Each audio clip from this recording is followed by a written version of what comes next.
నేను Saifuddin digital assistant. ఆయన Rachapalli Saifuddin digital assistant. వీళ్ళది ఆలగడ్డ గ్రామమే.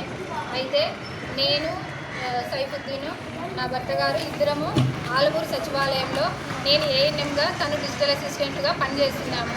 తర్వాత నన్ను 3 సంవత్సరాల నుంచి నేను లవ్ చేస్తున్నాను, నేను నిన్ను పెళ్లి చేసుకుంటాను, నీతోనే జీవితాంతం కలిసి ఉంటాను, నువ్వు నాకు కావాలి, నువ్వు లేకుంటే నేను చచ్చిపోతాను అని చాలాసార్లు నా వెంట పడి నన్ను వేధిస్తూనే కూడా నేను వద్దు, నాకు ఇంకా చదువుకోవాలి, వేరే జాబ్ చేసుకోవాలి, నాకు ఇష్టం లేదు అని పలుసార్లు నేను అతనికి చెప్పడం జరిగింది. అయినా అతను వినుకోకుండా నన్ను పదే పదే పీడించేవాడు.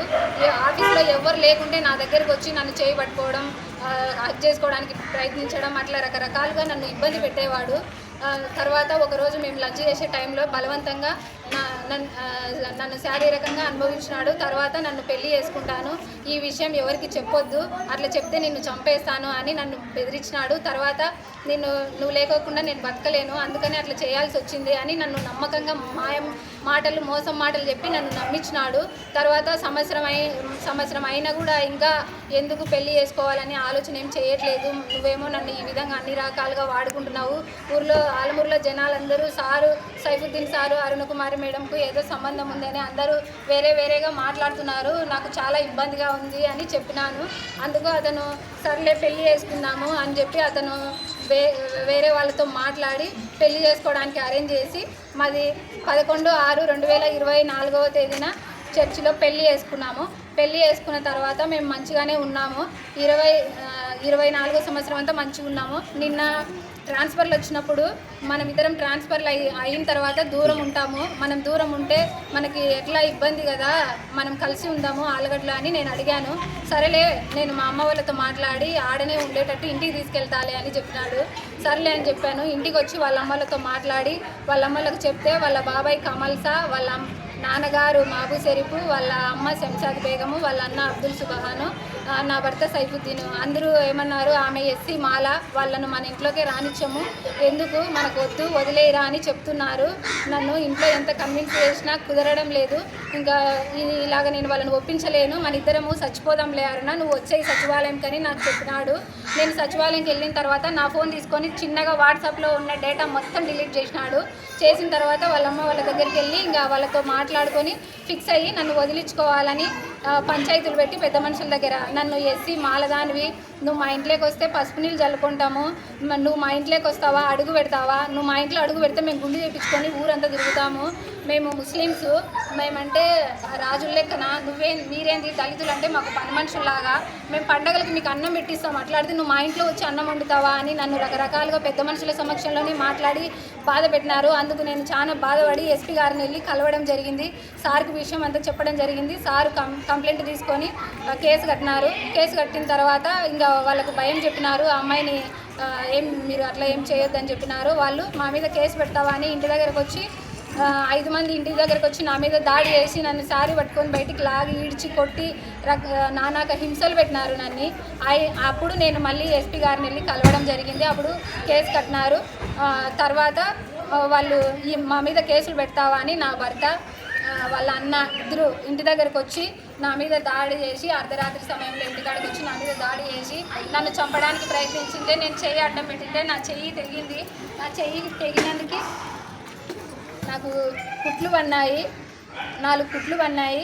గవర్నమెంట్ హాస్పిటల్లో నేను ట్రీట్మెంట్ తీసుకోవడం జరిగింది.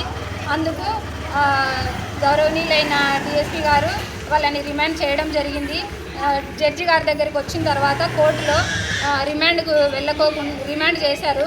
అక్కడ వాళ్ళు మేము రిమాండ్కి పోము, నా భర్తతో నేను సంసారం చేస్తాను, నా భార్యతో సంసారం చేస్తాను, నా భార్యనే నాకు కావాలి అని నా కాళ్ళు మొక్కి, మా అమ్మ కాళ్ళు మొక్కి, జడ్జి గారి కాళ్ళు మొక్కడానికి వెళ్ళి అందరినీ బ్రతిమిలాడి ఇంకా నన్ను ఒప్పించినారు. సర్లే అని చెప్పాను. నా భర్త సంసారం చేస్తానంటున్నాడు కదా, నాకు కావాల్సింది సంసారమే కదా అని నేను ఒప్పుకున్నాను. అప్పుడు ఇలా ఒప్పుదల ఖరారని చెప్పి ఇది రాసిచ్చినారు. జడ్జి గారి సమక్షంలో కోర్టులోనే రాసిచ్చినారు. 2 రోజులలో సంసారానికి తీసుకుపోతామని చెప్పినారు. 2 రోజులు అయిన తర్వాత ఇంకా వాళ్ళు రాలేదు. మళ్ళీ నేను వాళ్ళని అడగగా నువ్వు మాలదానివి మా ఇంట్లోకి రానియము అని మళ్ళీ మొదటికి వచ్చింది నా నా వాస్తవం అంతా.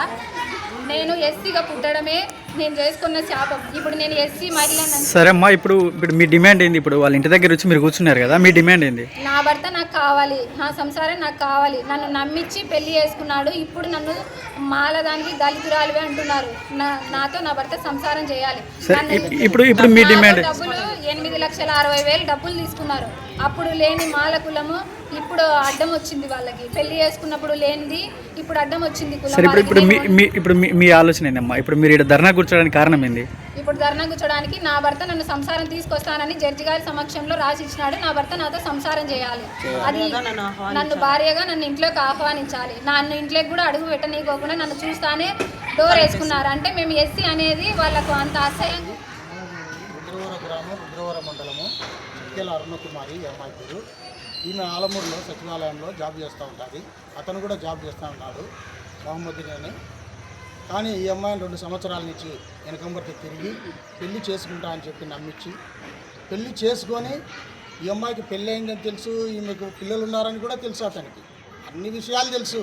అయినా సరే అతను ఈ అమ్మాయిని ఏదో ఒక విధంగా అనుభవించాలని చెప్పేసి అనుభవించి పెళ్లి చేసుకొని కూడా మళ్ళీ మా వాళ్ళు, మా చిన్నాయన వద్దన్నాడు, మా అమ్మ వద్దంటుంది, నువ్వు ఎస్సీ కులానికి చెందినదానివి కాబట్టి మా వాళ్ళు వచ్చి చనిపోతారు, నువ్వు వచ్చి అడుగు పెడితే చనిపోతారని చెప్పి ఏ విధంగానైనా సరే ఈ అమ్మాయిని వదిలించుకోవాలని అనుభవించిన తర్వాత చాలా ఇదిగా చేస్తున్నాడు.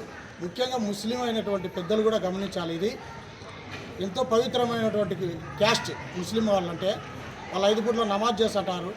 కానీ ఇటువంటి వ్యక్తిని ఏ విధంగా మీరు క్షమించగలరు? ముస్లింలైనా కొంచెం ఆలోచన చేయండి. మీ ఇళ్ళల్లో ఆడపిల్లలు ఉండరా? ముస్లిం ఇళ్ళల్లో ఉండరా ఆడపిల్లలు? వాళ్ళు మైనారిటీ ఆడపిల్లలుగా ఉండరా? వాళ్ళకి ఇట్లనే జరిగితే ఊరుకుంటారా ఎవరైనా? ఇంత తక్కువ వారిగా చూస్తూ ఈ విధంగా చండాలంగా మాట్లాడుతూ వాళ్ళు మేము ఇప్పుడు పొద్దున వచ్చినాము ఇక్కడికి. మా ముందరనే కనీసం మాట్లాడనీకని వచ్చినాము. మేము రాజ్యాంగ ప్రకారంగా ఏదైనా మాట్లాడి వాళ్ళ మధ్యలో వీళ్ళ మధ్యలో ఏమైనా సమస్య ఉందేమో మాట్లాడదాం అనుకొని వచ్చినాము. కానీ మా ముందరనే గేట్కి బీగాలు వేసుకొని లోపల ఉన్నారు వాళ్ళు. పొద్దున వచ్చినాము మేము, కనీసం మాట్లాడడానికి కూడా సమయం ఇవ్వడం లేదు. నిన్న జడ్జి గారి ముందరేమో సంసారం చేస్తాను నా భార్యతో నేనని చెప్పి రిమాండ్కి పోయేటోడు ఒప్పించుకొని ఆమెతో సంతకం చేయించుకొని రిమాండ్కి పోకుండా బయటకు వచ్చి ఇప్పుడేమో నేను నిన్ను తీసుకుపోతలే అన్నా అని చెప్పి ఇప్పుడు వద్దంటున్నాడు. డబ్బులు కూడా తీసుకున్నాడు 8 లక్షలు. ఇది ఎట్లా? అప్పుడు ఎస్సీ అమ్మాయి కనపడలేదా డబ్బులు తీసుకున్నప్పుడు? కాబట్టి ఎక్కడెక్కడైతే మా దళిత నాయకులు ఉన్నారో, దళిత ఆడపిల్లలకి ఈ విధంగా జరుగుతుంది. దళిత నాయకులారా మేలుకోండి. ఈ పొద్దు నుంచన్నా మీరు గమనించాలి. అందరూ ప్రతి ఒక్కరు ఇది గమనించి దయచేసి ప్రతి ఒక్కరు ఈ అమ్మాయికి సహకారంగా నిలబడాలని మాలల సంక్షేమ సంఘ అభివృద్ధి నుండి రాష్ట్ర నాయకునిగా నేను మాట్లాడుతున్నాను. మీరు ఈ అమ్మాయికి న్యాయం జరిగేంత వరకు మేము పోరాడతామని బలంగా చెప్తున్నాను. జై భీమ్, జై భీమ్.